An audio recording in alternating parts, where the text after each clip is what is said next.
Lesson C5, Intermediate Calculations. Topic 3, Functions.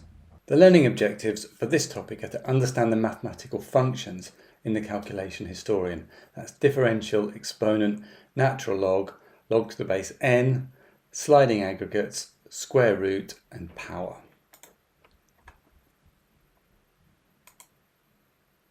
So, the differential is the rate of change of a series within a time period or window.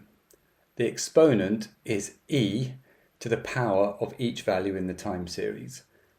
Natural log is the natural log of each value in a time series. The log is the log to the base b of a time series A, so that takes 2 tags. Sliding aggregates are an aggregate statistic on a series within a sliding window. The average, min, max, standard deviation, or variance. Square root is the square root of each point in a series, and power is each point in a time series raised to the power of another time series, such as or constant b. So, by way of example, the differential takes 1 tag and an input of window size, for example, 10 seconds. The exponent function just takes a single tag, as does the natural log.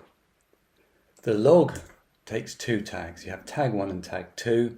So the log of 1000, 10 would take the log to the base 10 of 1000, which would equal 3. Then we have sliding agg. This takes a tag, the function, so average, min, max, etc., and the window size.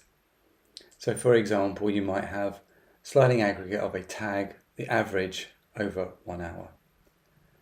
Then we have square root, which takes a single tag, and power again takes 2 tags. So we have the tag and then the power that you want to raise it by. So for example, power 10, 3 is 10 to the power of 3, which would be 1000.